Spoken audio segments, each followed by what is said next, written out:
Greetings and salutations. My name is Trayshawn Allen, and the chapter I'm presenting on is chapter 9, which was education.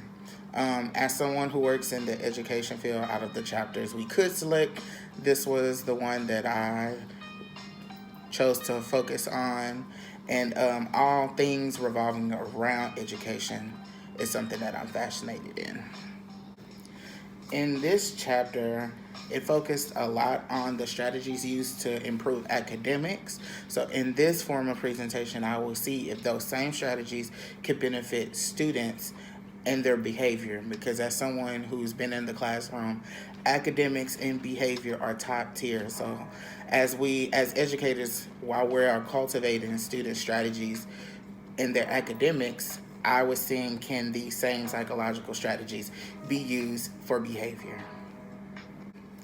In chapter 9, the approach of focus is on self-regulated learning. This, along with 4 other stages, is what the students will use in order to cultivate their academics and behavior.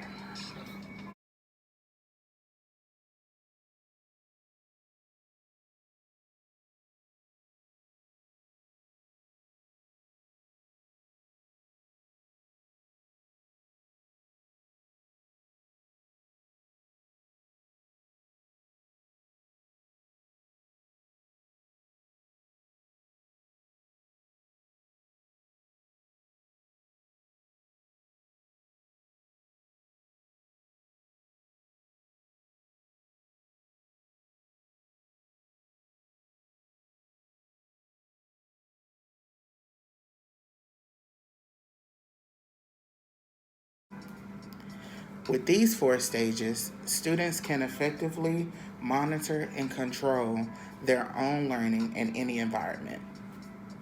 While Chapter 9 described the 4 stages in that model, the teacher's model looks more like this.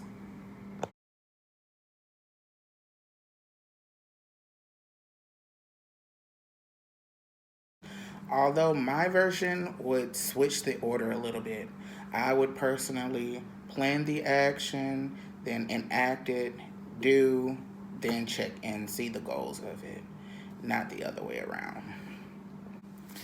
A lot of focus was brought on a lot of internal learning that has to be instilled in our students or in our children. And so, in order for self-regulated learning to work, you have to also build up self-monitoring, self-evaluation, self-instruction, and the goals that come from all of those things that work internally to get the external, which is the product that you're looking for, whether it just be A or good behavior would be smiley faces.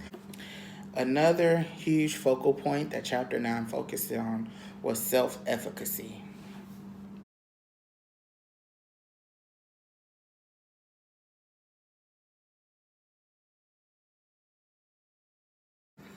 A study was done to investigate the relationship between academics and behavior and the performance amongst 255 college students in the United Arab Emirates.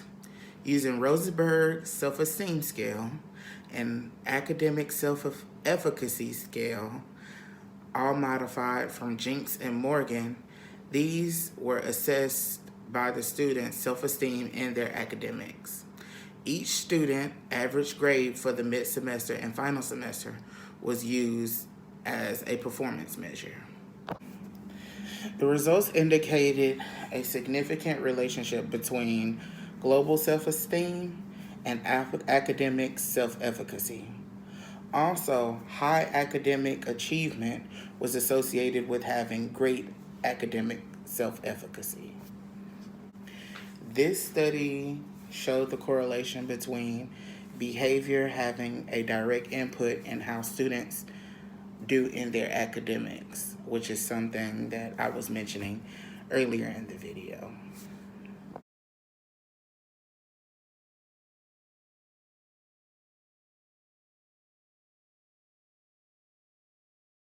Chapter 9 focuses a lot on academics, But my findings show that these 4 strategies can be applied and tweaked to fit behavior, because much of what goes on in the classroom is cultivating students to be great in their academics, but behavior is also a stronghold in the classroom. So we cannot neglect one without the other. And through the proof of different research studies and everything, we can cultivate academics and behavior using these same strategies. Thank you for watching my presentation. Be blessed.